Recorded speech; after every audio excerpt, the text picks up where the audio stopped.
morning, Billy Joe with Little House on the Hill, and well, it's that time. Let's go for a drive. Good morning, everyone. It has been a while since we've gotten a video posted. Been super busy. Gardens and going in full swing. It's starting to die down some in our tomatoes. We've had some cool temperatures. It's 58 degrees this morning at 7:39. Yesterday it was 54. I'm all for those temperatures, except it hit 90 yesterday as our high, and I think it's supposed to be about 85 today. So it does make for some pretty rough days when you get really low temperatures in the morning and higher winds during the day. I would rather it's level off about 70. But nonetheless, it's been a very busy week, past couple of weeks. I've not had much time to do videos between my full-time job, part-time job, businesses. Paisley competed at a big pageant. I posted a video of that the other day. Guys, you know, I realized I intended for this to be my homestead channel. But my girl killed some Adele this past weekend. If you haven't seen that video, be sure to go check it out on Paisley Dean. And I also need to get that posted on her channel as well and get that linked over to her.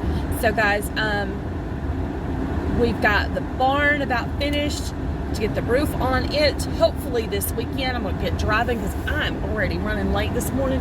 But I wanted to stop in and chat for a few minutes about what all is going on at Little House on the Hill Homestead. Paisley and I worked Labor Day weekend and got the rabbit barn completed, except for the roof. We went ahead and finished the walls all the way up on the outside and put a window in. We decided to, after discussing it, my husband and I, that we wanted to go ahead and completely close in the barn. Mr. Danny and Miss Wanda with Deep South Homestead, shout out to you guys, love y'all. They did their barn recently, and they used a solar fan in the attic. We're going to try to get our hands on one of those. They are kind of costly, but as you know, I do want my barn area to be completely off-grid, so that would be ideal to put a solar fan in. And it may be something that we have to add as we go. Hopefully, like I said, hopefully the roof will go on this weekend. I was supposed to be off on Saturday to go to a pageant in Georgia and was going to work Sunday afternoon at Tractor. They've now changed the date, so it looks like I'll be off Saturday and Sunday again this weekend.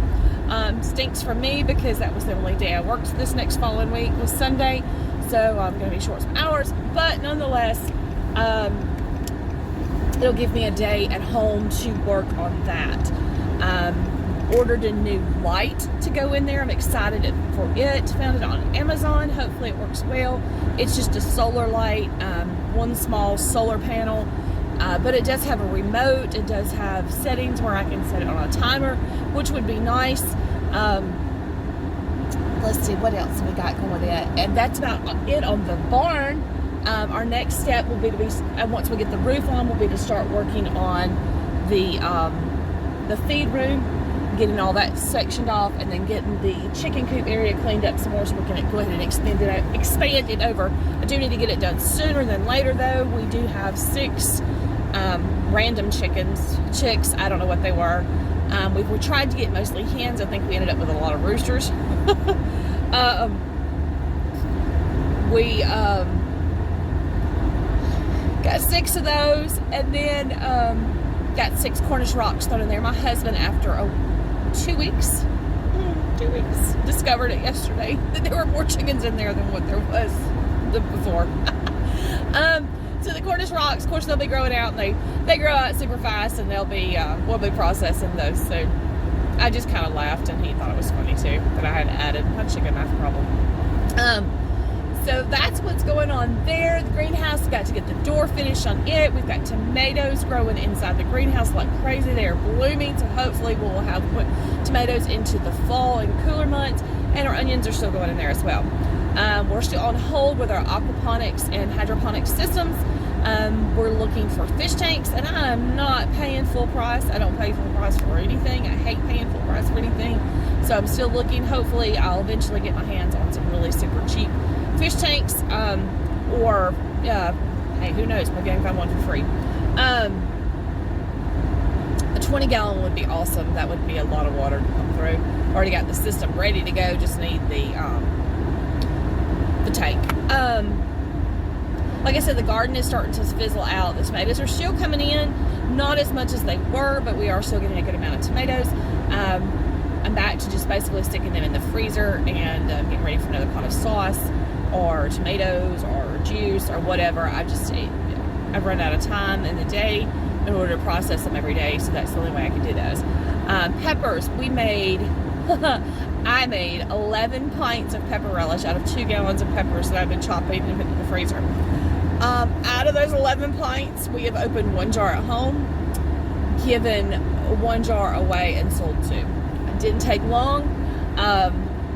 Already have orders for more jars of pepper relish, so we are in the process and almost got it completed for cottage laws to make it completely legal. I didn't sell the relish, I sold the jar, guys. They just happen to have stuff in it. So nonetheless, we will be having all that situated soon. So we're still collecting peppers. It seems almost daily getting tons of peppers. I've given peppers away. But like I said, we're still collecting those. I'm just chopping them. Basically, as we bring them in, clean them, chop them, put them in the freezer, and have them ready to go. Green beans, I planted them, finally got green beans in the ground. They're probably about 8 inches tall. We planted contender beans where our squash was on our new front beds. Hopefully those are going to work out and we can get them in.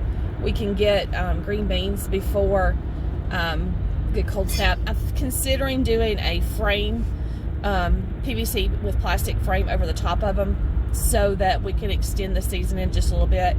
It's not a very big area, so it wouldn't be tremendously difficult, and we do have plastic that we had from the greenhouse, so we could easily do that. The cost in that would be buying the PVC in order to make them.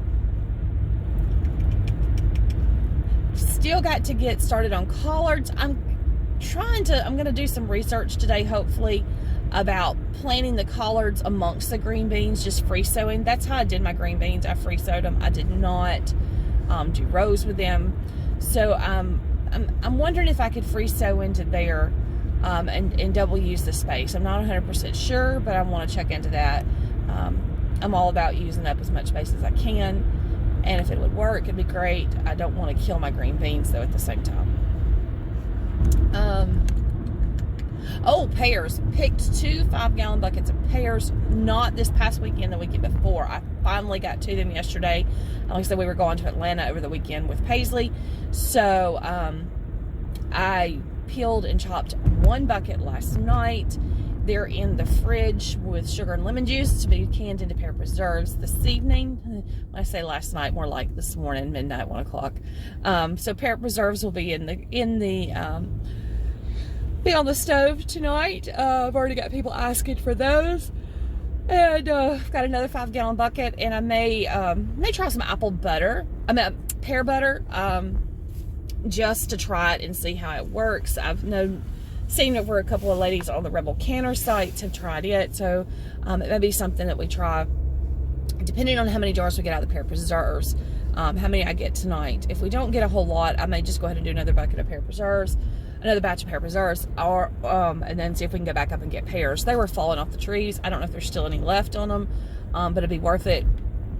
It's a friend of ours. I do have to drive about 30-45 minutes to get them, pick them. They're free, free food.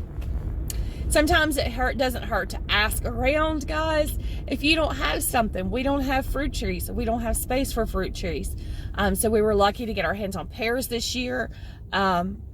I've gotten figs before. I've gotten blueberries before. The one thing I did not get this year that I'd really hoped for was okra. And with me working my extra hours, I probably could have gotten some. I've just not had the time I needed to get it. As you know, okra will go way into the fall, and I need to just contact our buddy and see if he's still got any okra left on the plants. Even if I have to go in and cut it for a couple of times to get some of the bigger pieces off, so that the new could come in, that would be fine. I don't need a lot. We do eat okra, but not as often as we, not often enough that we need to plant okra. ourselves. We've tried doing it in our in Paisley's Victory Garden. There's just not enough space. It just did not do well at all. Maybe one day we'll have the space to have a large garden again. So with that being said, I have a lot of canning to do tonight between the pears, chopping of the peppers for pepper relish. Oh, I got some smoked sausages. I don't know if you guys have checked out. I know I talked about it one time. I'm gonna do that jar. Talked about it one time about the oh Lord have mercy, here it is. The smoked sausages in the jar. It makes them almost like a Vienna sausage, but not really. I do them in the little bitty jars. Firefly Follies. This is a Rebel canning thing, guys. So do not only do this if you feel comfortable doing it. Do not take my advice on it. Do your own research, because it's not, yeah. You know, those people with all those letters, they say you shouldn't. But these are the little smokies in a jar. I learned that the sauce is not a good idea to put them in there with it. So I give us a good shot. There's a good shot of the little smokies in the jar. I can get 3, 6, 7, 8 in a jar. This was my last jar from the first batch that we canned. So when we went to Sam's this past weekend, the sun, y'all, I faced the sun as I drive. I went to Sam's this past weekend and was able to get 2 packs for like $8. I think it made, I want to say 13 or 14 jars from what we got. So we're gonna have several to be able to put on the shelf. So my goal tonight is to get those canned, as well as the pear preserves. Because pear preserves, when you do those, guys, you have to, like I said, I've peeled them, chopped them last night, and you put sugar and lemon juice over them. You let them set, and they basically juice themselves out, kind of, sort of, is the way to explain it. And then you cook them down for almost 2 hours, or right at 2 hours, before you actually put them into hot jars and process them. So it's going to be a long evening of canning for me, and doing other things around the house. I still need to unload my car. Cleaning is never ending. I never seem like I can ever get to it. When you work as many hours as I do in a week, it's hard. I work probably 60 hours a week between my 2 jobs, 50 to 60, and then you know, like I said, we've got Wayne Small Engine Repair, and then we've got Glitter Girls Pageant Services, homestead, homeschooling. It's a wild ride in my life, and I really wish that I could be at home to do it full time, instead of having to work 2 jobs. But nonetheless, life would not be as adventurous if we didn't do all the things that we do. So yes, so we're going to sign off for now. Hopefully I can get these edited and actually put up. I've probably made 4 or 5 videos last couple of weeks and just have not had time to edit them and put them up. I don't care for doing raw videos, but sometimes those are the best ones. But I will try to get this one edited and put up today. Will be my goal. I'm going to take my phone charger in with me at work so I can go ahead and get that done, hopefully first thing this morning. All right, guys, as always, look up for brighter and more beautiful days, and thank God for everything that you have. If you ever have any questions, feel free to reach out to me, as we're always here and willing to help. Thanks, and have a great day. Bye.